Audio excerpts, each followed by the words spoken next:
Good evening, ladies and gentlemen. Please fasten your seatbelts. Today's journey will be taking us across Romania through art, guided by yours truly, a person with less neurons than you probably think. Thank you. I've been ever so gratefully moldy. Um,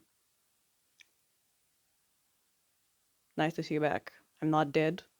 If you've been watching me, I didn't die because of my cold. Thank God.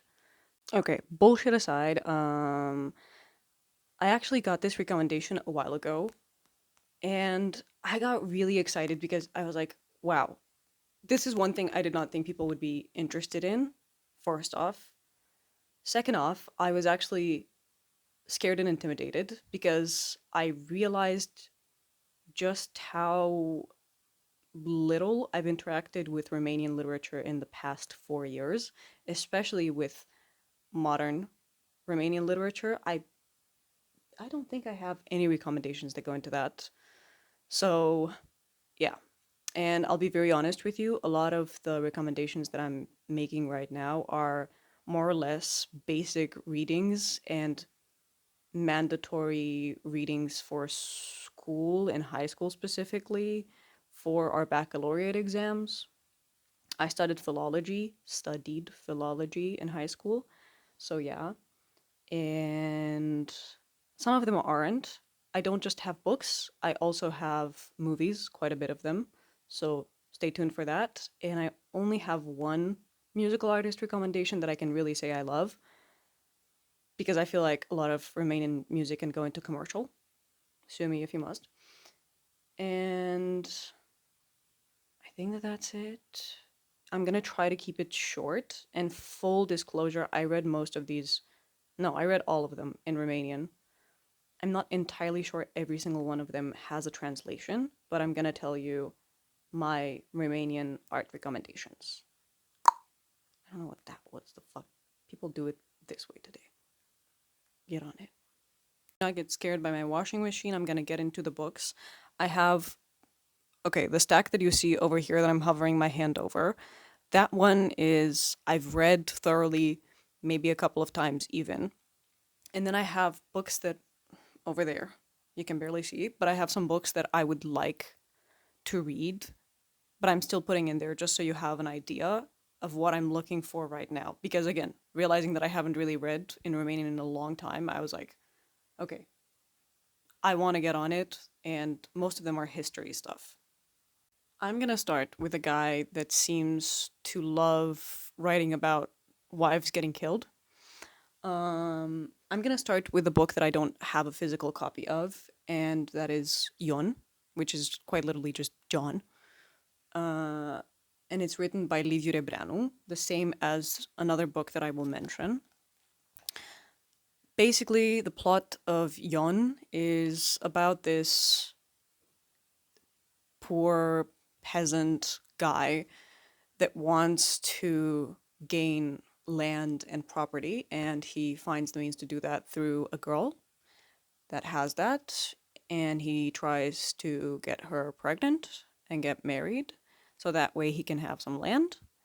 And the first half of the book is about their love story. It's basically translated. The first half is Glasul Iubirii, which is the voice of love, and then the second part is Glasul Pământului, which is the voice of the dirt, earth, I guess.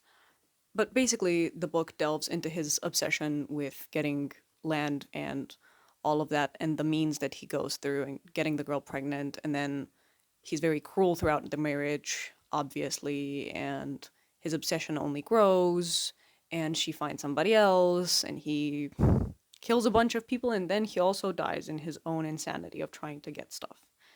And then we have Ciuleandra, also by Liviu Rebreanu, which is actually a traditional folk dance in Romania, and it's metaphorical for this guy who basically uses the dance. I mean, the author uses the dance as a metaphor for this guy's descent into insanity. The book starts with him murdering his wife. He is an aristocrat, he didn't really have a reason to kill his wife, realistically speaking. And because he's an aristocrat, he first goes to this sanatorium where he's supposed to pretend he's insane with the help of his father, but slowly he actually does go insane, and his descent and his marriage is basically symbolized by this dance, because everything in the dance in itself starts with a very slow and restrained and controlled pace and then gets progressively more chaotic. So that's basically what happens with this guy as well.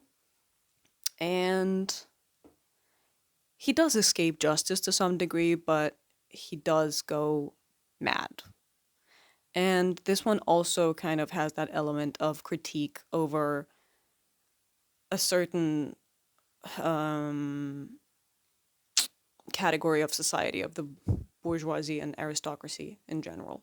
In a lot of Romanian books, at least the the older ones, a lot of women and wives die, which is very funny and interesting in the context of the rate of femicide and domestic abuse here and everywhere. Yeah. Anyways, next recommendation is called, let me translate first. The Last Night of Love, the First Night of War, I think. So it would be Ultima notte de dragoste, întâia noapte de război. And, oh wait.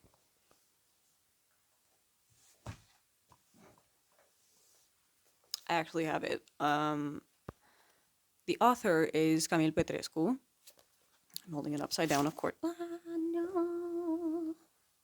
It's an old book. We don't do that. Okay. To be very honest with you, this is a very classy love triangle story with two very indecisive people, young ones, and then basically I don't know how to put it else than like a sugar daddy situation that is offered to the girl.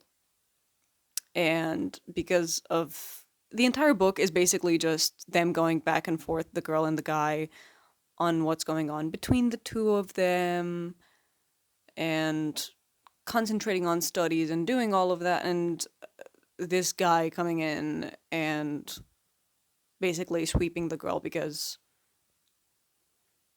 that's what it is. But she's not a sugar baby, and she wants you to know that. She just made that choice because she made that choice. That's the entirety of this book.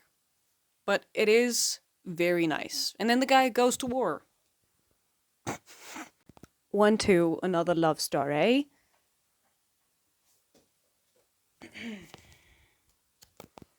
I have for you right here Lorelei by Ionel Teodoreanu.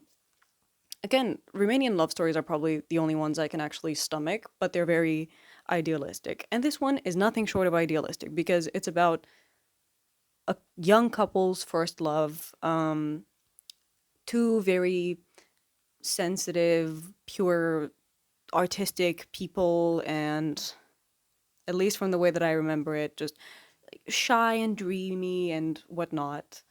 But the guy at some point kind of outgrows his muse in a way, and he starts getting a career and all of this ambition and everything, and it just kind of starts going downhill from there, I guess. And it's basically young love versus beautiful weather we have here. It's basically young love versus adult love type of story. Um, it's bittersweet, and I feel like a lot of us like that. So, right there. To the next recommendation, I've got a book called Baltagul, which is actually a weapon. It's kind of like a bat. I'm gonna put some pictures in the actual title because I'm not sure how to translate the title in itself.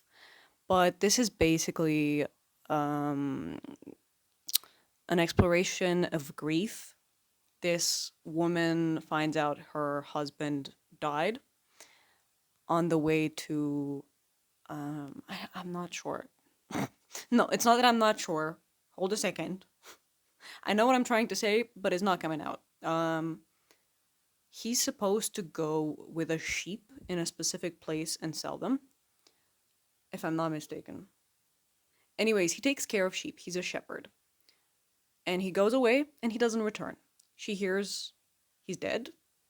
She gets this gut feeling that he didn't just die of health problems or something along those lines.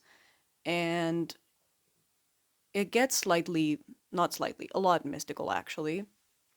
And it's her journey of finding her husband, finding out what happened, who killed her husband, all of that, and getting revenge. Because, in fact, he did not die of natural causes. It was actually a ruse and it was a trap. And yeah, that's the story. Cute. My next recommendation is actually something I think I mentioned in my book collection tour, and that is Cishmijivet.com by Grigore Bojanaro. Now, this book specifically, let me hold it up because it's pretty. Sorry. The thing about this book is it's not spectacular, but it's very cozy. And Cishmiju, by the way, is a park in Bucharest. So it's basically the park's name and company.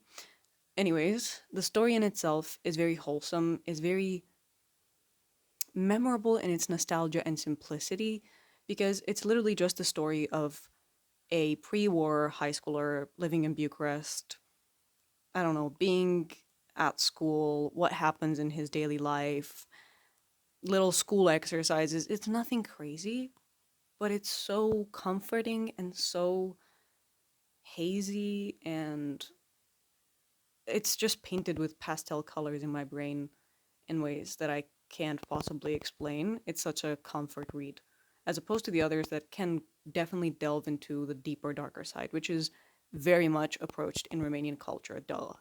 Welcome to the Slavic aesthetics. My next recommendation is actually from when I was a kid, and it's called Din lumea celor care nu cuvântă, which basically means from the world of those that do not speak. And it's a collection of short stories about animals and insects and little living things that do not have a voice, and very short stories, like a wounded bird or a tree or something like that. And it's really wholesome, and it kind of adds again this mysticism and folklore to nature that I feel like is very prevalent in Romanian culture quite a bit. I'm not saying that. I mean, I know every single country has its myths and its creatures and its whatever, but yeah, this one really feels very naturalistic, and I really like that. Mm-hmm. On to the next one, I have Pasteluri și Legende, or basically just Pastels and Legends by Vasile Alexandri.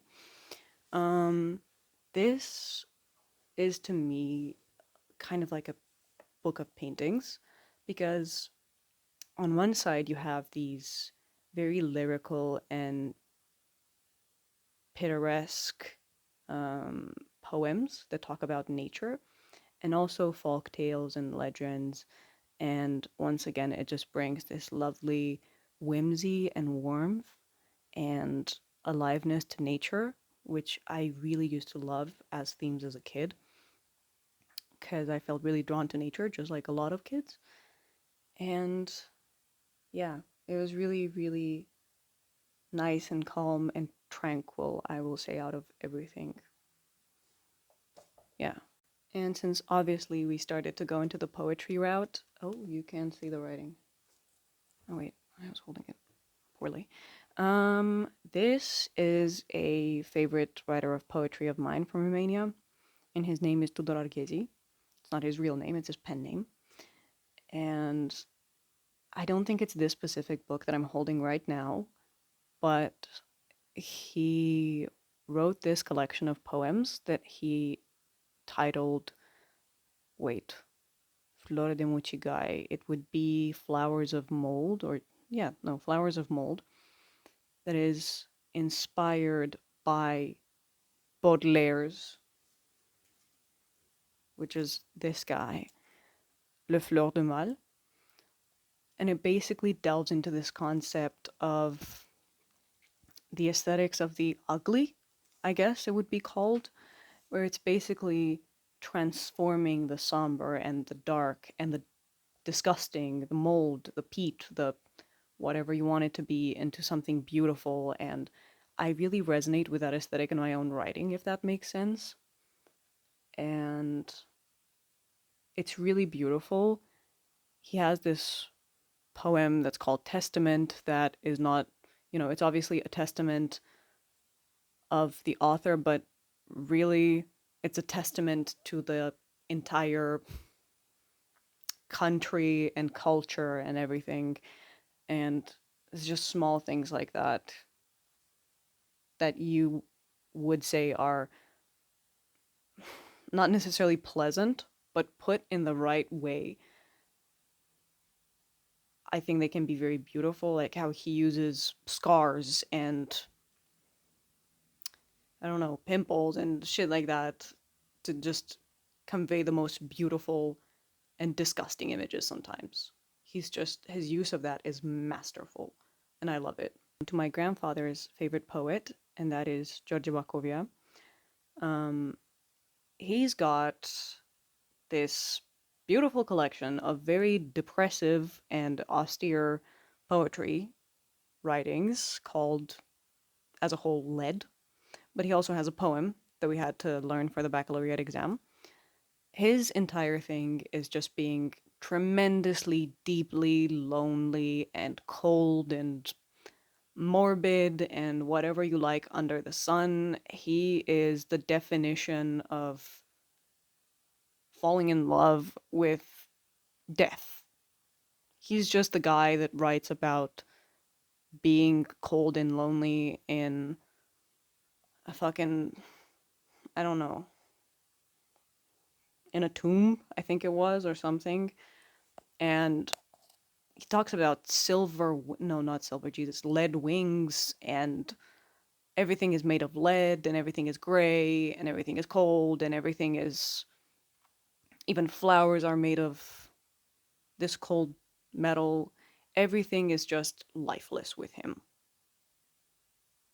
And yeah, he's just the best if you want to romanticize your depression. Last but not least, I've got oh my god, it's so heavy.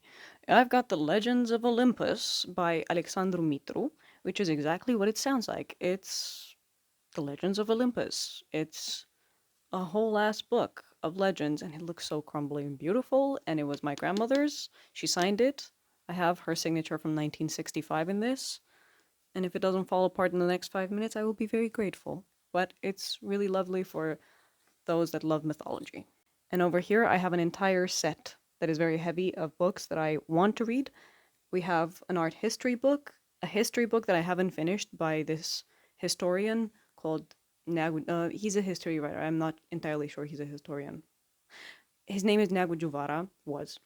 I'm pretty sure he's not alive anymore, but he got to 100 and something, and he's been writing for a really long time. Then we have The Zodiac of Cancer, which is another historical book. Then I have some esoterical interpretations of some popular Romanian fairy tales and ballads, apparently. More poetry. Oh, that was heavy. Sorry. And some stories by this guy called Iona Gârbiceanu. I genuinely don't know what to tell you about that one. I have for you some movie recommendations, and those are Capra cu Treiezi, which I think would be translated to the goat. No, okay. I'm not even gonna attempt to translate it because I can literally not compute right now. Capra cu Treiezi, made in 2022 and starring Maya Morgenstern, which is a famous Romanian actress that has actually played in various movies, some of them about Jesus, in other countries, you know? So Sebastian Stan is not the only Romanian guy going places. And then I have Okay, there's a movie adaptation of Yon that I think would be really great if you're not feeling up to reading the book. I totally get it. Don't tell anyone. I actually watched the movie for the exam and then I actually read the book fully. Um, the movie adaptation of Ultima Notte de Dragoste and Notte de Război, which is really pretty, I would say. And also, the actress that plays the girl in the book, she's a good looking woman. Anyways, next I actually have a movie. I could recommend the book as well, but I feel like, okay, the book is also great. It's Amintir din Copilărie by Ion Creangă, which is very, very, very basic for us. If I say that, it's like, yeah, duh, you have to read that. But it's basically just childhood memories of a kid, which is the author. It's the author's childhood, living in the Romanian countryside many years ago, and the tales have so much nostalgia and so much of the Romanian culture in the countryside back in the day and even now that it's not even crazy. It's not even crazy. It's not even funny. Bathing in the river and losing his clothes, running through cornfields, abuse at home by the parents, so many things. And the movie is amazing. After that, I have Pistroiatul, which basically means the freckled one. And please do not mind the mismatch. The audio got cut off on this specific clip, but basically, Pistroiatul is a movie that started as a TV series that was re-edited back into a movie for, we don't know the reason actually, but a certain political regime was actually going on in Romania at the time. But it's basically a story that follows this young freckle faced boy around Romania in the period of World War II who basically becomes a secret messenger for the underground communist resistance fighting against fascist authorities, all framed through childhood basically. After that, I have some really, really emotional picks, and I'm gonna tell you them one after the other. I have Maria Mirabela, which is the most whimsical thing you can possibly watch as a kid. It's these two sisters that have this super cute surrealist dream and they go on this quest to turn something wrong right, basically. And it's trippy and it's fun and beautiful. Afterwards, I have Veronica, which once again is a small girl gets her wish granted and she goes onto this fantastical journey with this little bag of hers, and it turns out to be a dream, kind of a nightmare situation. Some bad stuff happens. It's basically lessons for kids on how to not be selfish and self conceited in a very whimsical way, because they're all framed as nightmares, and then they wake up and they realize that they didn't do that and they learn their lesson type stuff. And afterwards, I have Dumbrava Minunată. Again, whimsical nostalgia. I can't possibly. I'll just show you pictures so you have the aesthetics because it speaks for itself. And then because the light is already going out and it's only 4:30 p.m. Music wisely, I have one very big recommendation for me, and I know my friends would agree because we all listen like it's crack. And that is Irina Rimes. Some of her songs are maybe not necessarily the most folklore oriented, and some of them have this more, I guess, commercial appeal and all of that. And she knows it, I'm sure. Some of them are about her personal life, but the ones I'm specifically referring to are more. There's this one called Dudadu, which is a really interesting take on something very traditional. And she has a bunch of them. I'm going to link them down below if you're curious, but it kind of goes into this traditional Romanian music and readapts it to the modern, and it sounds so good and crunchy and you know. So yeah. And with that, I end my recommendations while looking like I'm about to haunt your living days for the next 10 years.